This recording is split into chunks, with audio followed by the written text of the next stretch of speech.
नमस्कार, मी जानवी सावंत. आरोग्यम धनसंपदा मध्ये आपलं स्वागत आहे. मूळव्याध, भगंदर आणि फिशर हे गुदरोग आजार आज खूप सामान्य झालेत. अनेक रुग्णांना या आजारांबद्दल थोडीफार माहिती असते, मात्र ऑपरेशन कसं केलं जातं, वेदना होतील का, उपचार सुरक्षित आहेत का, अशा अनेक भीती मनामध्ये असतात. म्हणूनच आजच्या भागामध्ये आपण मूळव्याध, भगंदर आणि वेदनारहित उपचार या विषयांवरती सविस्तर चर्चा करणार आहोत. आणि या विषयावर मार्गदर्शन करण्यासाठी आपल्या सोबत आहेत प्रख्यात मूळव्याध आणि भगंदर तज्ञ डॉक्टर कुणाल कामठे. सर, कार्यक्रमात आपलं स्वागत. नमस्कार. तर विषयाला सुरुवात करण्याआधी थोडक्यात सरांची ओळख करून घेऊयात.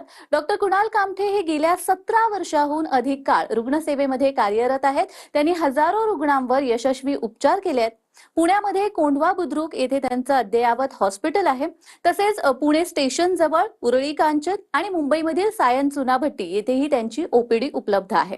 2019 मध्ये एकाच दिवसात 208 रुग्णांवर यशस्वी उपचार केल्याबद्दल त्यांची नोंद इंडिया बुक ऑफ रेकॉर्ड्स मध्ये झालेली आहे. तसेच 2020 मध्ये संपूर्ण भारतामध्ये मूळव्याध शिबिर राबवल्याबद्दल इंटरनॅशनल बुक ऑफ रेकॉर्ड्स मध्येही त्यांच्या कार्याची दखल घेण्यात आलेली आहे. आज त्यांच्यासोबत 29 डॉक्टरांची अनुभवी टीम कार्यरत असून आयुर्वेदिक, आधुनिक लेझर आणि स्टेपलर अशा सर्वच प्रकारचे अत्याधुनिक उपचार येथे केले जातात. चला तर मग आजच्या विषयाला सुरुवात करूयात. आजचा आपला विषयच मूळव्याध आणि त्याच्यावरील अद्ययावत उपचार पद्धती. पण सुरुवातीलाच, कारण बऱ्याच जणांना माहिती नसतं मूळव्याध म्हणजे नेमकं काय, त्याची लक्षणं काय असतात. कुठल्याही रुग्णाला किंवा व्यक्तीला गुद ठिकाणी जर काही त्रास झाला तर त्याला असं वाटतं की मला मूळव्याध झाला. वास्तविक पाहता मूळव्याध हा एक गुदगत होणारा एक आजार आहे. मूळव्याधाला आपण वेगवेगळ्या भाषांमध्ये त्याला हर्रे, बवासीर किंवा पाईल्स, हेमोराइड्स अशा वेगवेगळ्या व्याख्या दिल्या जातात. गुद प्रदेशामध्ये जर मोशनला कडक झाली किंवा जुलाब झाले किंवा काही औषधांचा अतिरेक झाला किंवा काही गोष्टींमुळे जर बद्धकोष्ठता होत असेल तर शौचाला कडक होते आणि त्यामुळे तिथं ज्या रक्तवाहिन्या असतात त्या रक्तवाहिन्या फुगल्या जातात. त्याचा एक बोलस बनला जातो, ज्याला पाईल म्हटलं जातं, बोलस म्हटलं जातं. म्हणजे एक प्रकारे मांसाचा गोळा तयार होतो, कोंब तयार होतो आणि त्याला मूळव्याध असं हे म्हटलं जात असतं.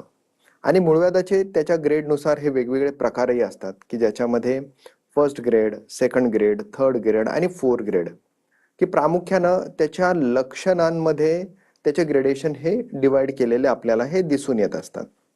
अगदीच. आजकाल आपण ऐकतोय की मूळव्याधीवरती लेझर उपचार पद्धती खूप प्रचलित आहे. तर ती नेमकी काय आहे, कशी ही उपचार पद्धती केली जाते आणि त्याचे फायदे काय आहेत? मूळव्याध जर म्हटलं की त्याच्यामध्ये खूप साऱ्या उपचार पद्धती ह्या आहेत. सर्वात महत्वाचं काय आहे की मूळव्याध जर झालेला असेल तर त्याला कोणती उपचार पद्धती करायची हे खूप महत्वाचं असतं. मूळव्याध जर पाहिला तर मूळव्याधाच्या मध्ये खूप सारे ऑपरेशन्स हे केले जातात. खूप वेगवेगळ्या ऑपरेशनच्या ह्या पद्धती आहेत. प्रत्येक व्यक्तीला त्याच्या आयुष्यामध्ये एकदा तरी मूळव्याधाचा त्रास होऊन जातो आणि मोर दॅन 40 to 50% लोकांना मूळव्याध हा होताना दिसून येतो. 80% जो मूळव्याध आहे, म्हणजे मूळव्याध जर झालेला असेल तर 80% रुग्णांना औषधानेच बरं केलं जातं किंवा थोडासा आहार जरी त्यांनी फॉलो केला तरी हे मूळव्याध बरे होणारे असतात. पुढच्या 20% मूळव्याधाच्या काही ठराविक ग्रेडलाच ऑपरेशन हे आपल्याला करावे लागते. आता जर आपण पाहतोय तर लेझर सारखे अत्याधुनिक उपचार पद्धती यासाठी उपलब्ध आहेत. जर्मन असेल, पोलंड असेल, या ठिकाणी अतिशय सुंदर अशा लेझरचे निर्मिती केली जाते की आता आपण या व्हिडिओमध्ये पाहत आहोत की लेझर ही एक प्रकारची एक मॅनमेड मशीन आहे, अत्याधुनिक मशीन आहे. हा जो पांढरा दिसतोय आपल्याला, that is called as laser fibre. म्हणजे या लेझर फायबर मधनं एक प्रकारची एक एनर्जी डिलिव्हर केली जाते की जी पाईल मास मध्ये सोडली जाते. ती ठराविक ग्रेड टेम्परेचरनी वॅट आणि जूल याचं कॅल्क्युलेशन करून दिली जाते. यामुळे पाईल मास जे आहे, म्हणजे मूळव्याधीचा जो कोंब आहे, तो कम्प्लिटली श्रिंक होऊन जातो, कोॲग्युलेट होऊन जातो. हे आता आपण या व्हिडिओमध्ये पाहिलेलं आहे की जर आपण पहा की किती सुंदर पद्धतीने हा कम्प्लीट पाईल मास जो आहे तो निघून जातो, जळून जातो, आपण ले भाषेमध्ये म्हणू शकतो. या उपचार पद्धतीला हार्डली 20 ते 25 मिनिटं कालावधी हा लागतो. आणि सर्वात महत्वाचे म्हटलं तर ही डे केअर सुद्धा प्रोसिजर होऊ शकते. म्हणजे पेशंटच्या मनामध्ये ऑपरेशन म्हटलं की एक थरकाप असतो, भीती असते की हॉस्पिटलमध्ये ऍडमिट राहावं लागेल, बाकीच्या गोष्टी अनेक असतात. तर या लेझर उपचार पद्धतीमध्ये कुठल्याही प्रकारचं ऍडमिशनची ही गरज पडत नाही. अगदी डे केअरला सुद्धा होतं. आणि महत्वाचं म्हणजे काय, की लोकल अॅनेस्थेशिया म्हणजे तेवढीच जागा बधीर करून किंवा पूर्ण झोपेचं इंजेक्शन देऊन अगदी वेदनारहित ऑपरेशन या पद्धतीने होतं. लेझर उपचारांचे फायदे जर आपण अजून पाहिले तर यामध्ये अतिशय मिनिमल रक्तस्राव असतो. याचबरोबर कुठेही टाके टाकायची गरज पडत नाही. महत्वाचं म्हणजे काय, की ऑपरेशन झाल्यानंतर अगदी 1 किंवा 2 दिवसानंतर रुग्ण हा त्याच्या दैनंदिन कामाला जाऊ शकतो. याचबरोबर ज्या आपल्या नॉर्मल मांसपेशी असतात किंवा आजूबाजूला ज्या नॉर्मल ऑर्गन्स आहेत, त्या कुठल्याही ऑर्गनला कुठलीही इजा होताना आपल्याला दिसत नाही. असे मल्टिपल लेझरचे फायदे आपल्याला दिसून येतात. अगदीच लेझर ऑपरेशन बद्दल तुम्ही खूप सविस्तररित्या बोललात. लेझर ऑपरेशन सारखीच इंजेक्शन थेरपी बद्दल सुद्धा खूप बोललं जातं. ते नेमकं काय आहे? कशा पद्धतीने केलं जातं आणि मुळात कोणत्या स्टेजला? कारण तुम्ही म्हणालात जसं की काही स्टेज अशा आहेत की जिथेच ऑपरेशनची गरज असेल, तर बरं. कोणत्या स्टेजला करावं लागतं? बरोबर. इंजेक्शन थेरपी ज्याला मेडिकल भाषेमध्ये स्क्लेरोथेरपी असं म्हटलं जातं. वेगवेगळे इंजेक्शन्स असतात, केमिकल्स असतात, ते पाईल मासमध्ये इंजेक्ट केले जातात त्याच्या बेसला. ही जी उपचार पद्धती आहे ही डे केअर ओपीडी बेसची ट्रीटमेंट पद्धती आहे. अनेक ठिकाणी ही उपचार पद्धती केली जाते. ही उपचार पद्धती मूळव्याधामध्ये केली जाते आणि मूळव्याधाच्या फर्स्ट किंवा सेकंड ग्रेड हे जे इंटरनल हेमोरॉइड असतात, म्हणजे पहिल्या अवस्थेतला आणि दुसऱ्या अवस्थेतला मूळव्याध, यासाठी केली जाते. सर्वात स्वस्त, सेफ आणि लवकर होणारी उपचार पद्धती म्हणजे स्क्लेरोथेरपी होय. या व्हिडिओमध्ये आपण बघू शकतो की अगदी स्क्लेरोथेरपी करण्यासाठी किंवा इंजेक्शन थेरपी करण्यासाठी लोकल अॅनेस्थेशिया दिला जातो. म्हणजे त्याच ठिकाणी अॅनेस्थेशिया जागा बधीर केली जाते, म्हणजे भूल दिली जाते. आणि जे स्क्लेरोजिंग एजंट असतात ते पाईल मासच्या मुळाशी हे दिले जातात. हार्डली 1 ते 3 दिवसामध्ये पाईल मास हे कम्प्लिटली डिसअपिअर होऊन जाताना आपल्याला दिसतात.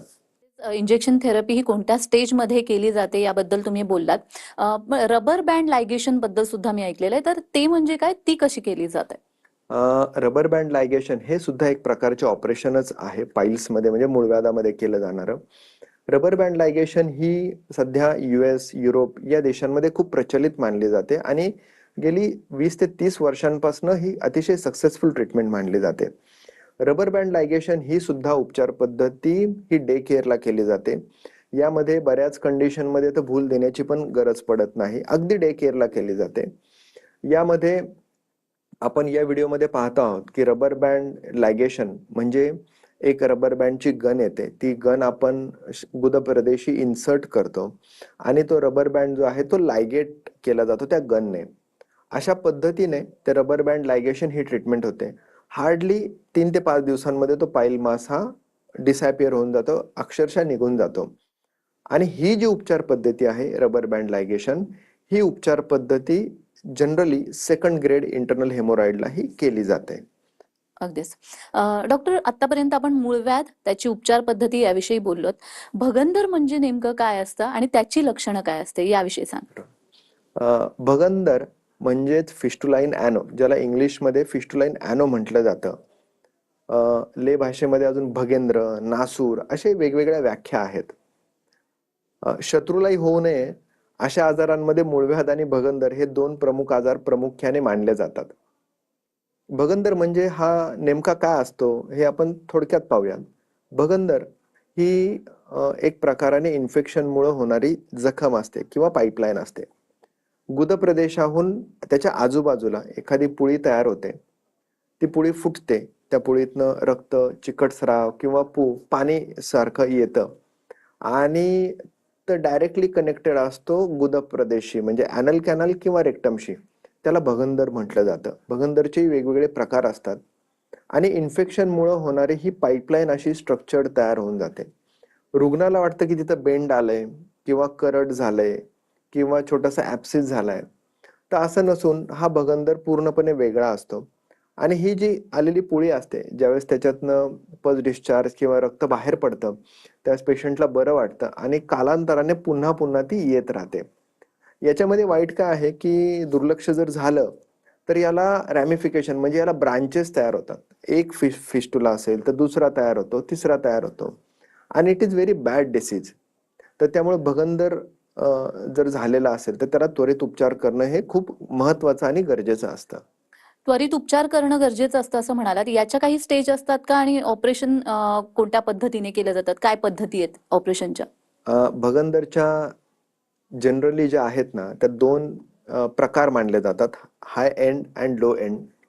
तर हाय एंड हा कॉम्प्लिकेटेड फिस्टुलामध्ये जातो, लो एंड हा लवकर बरा होणारा असतो.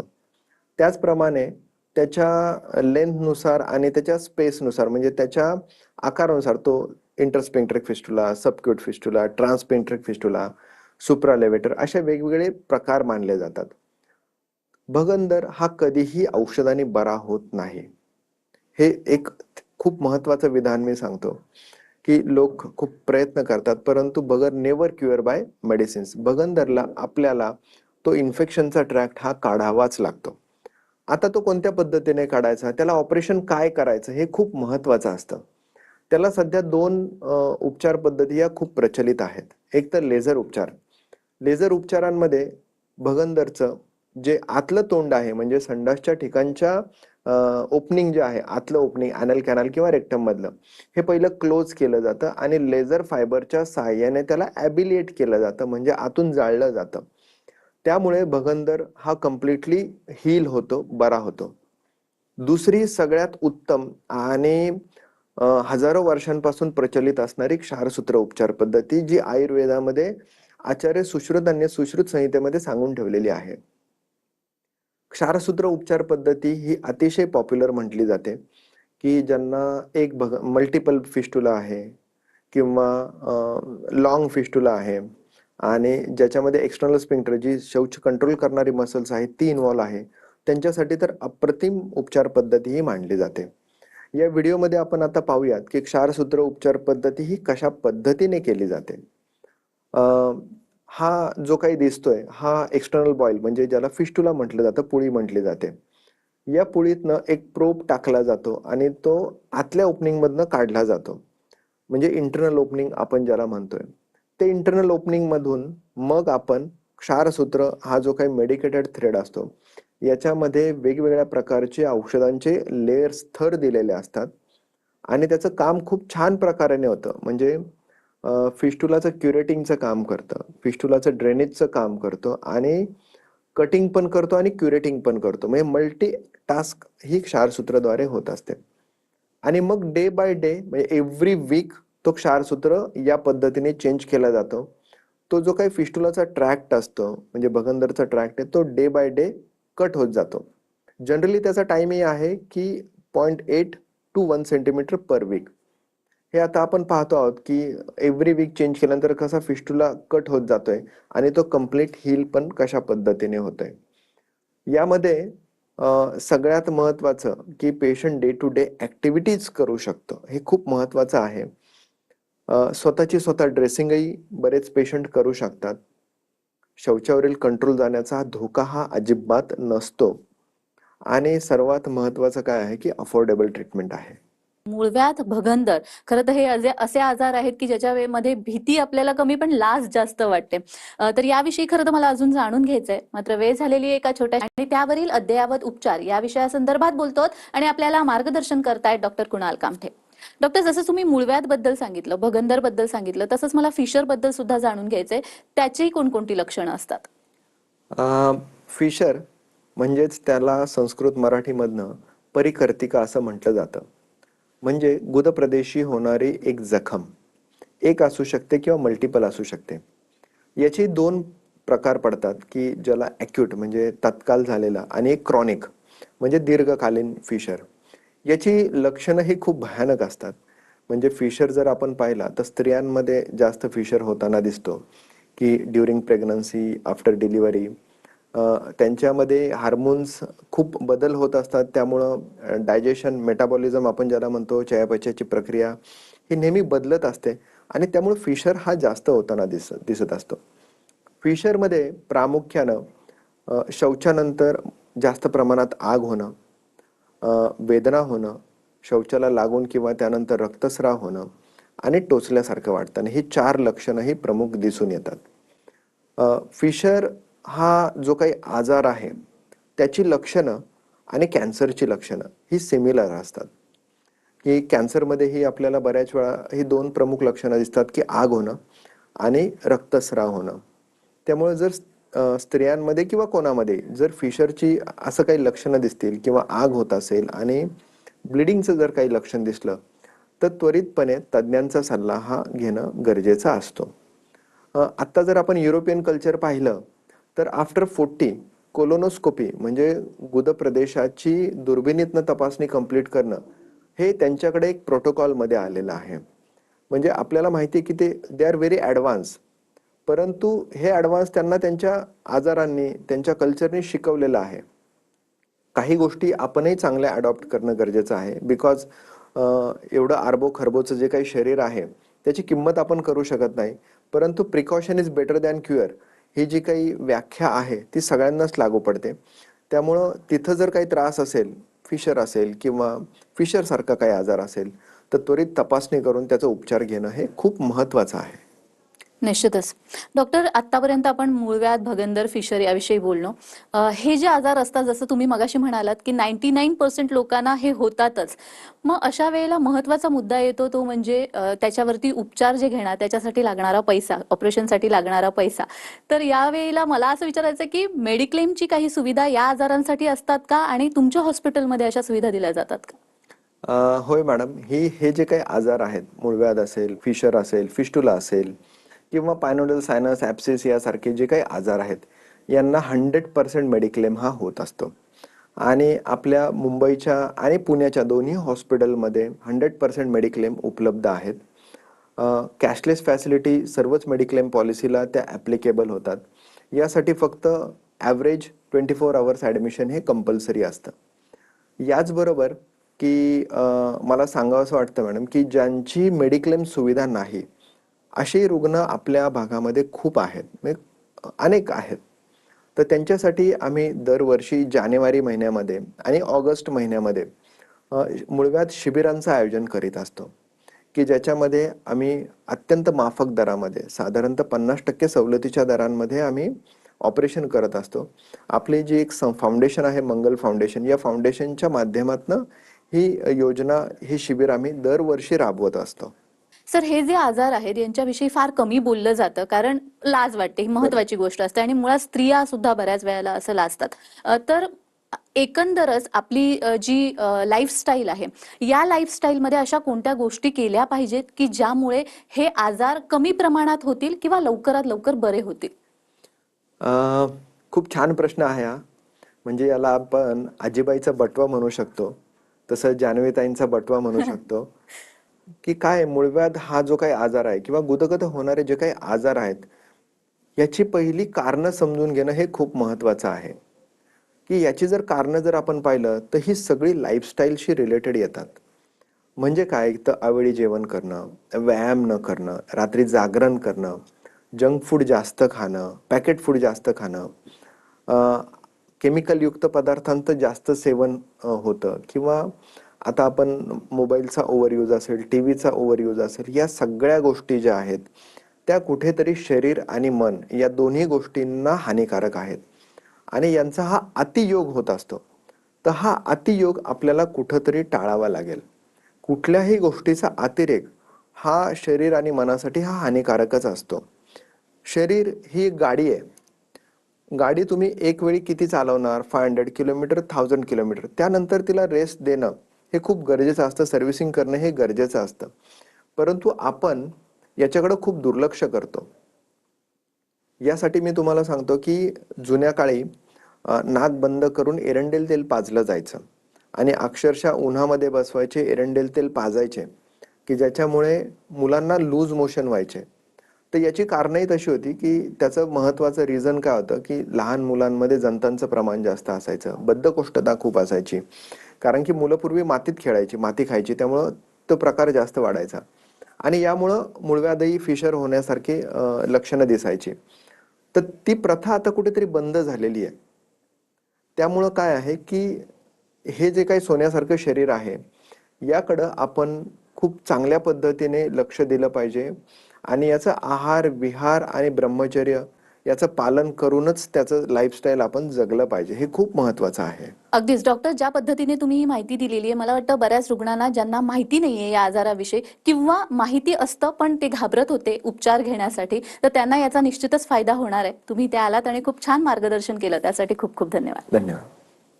तर आरोग्यम धनसंपदामध्ये आज आपण इथेच थांबतोय. पुन्हा भेटूया एका नवीन विषयासह. तुम्ही कुठेही जाऊ नका, पाहत रहा TV9 मराठी.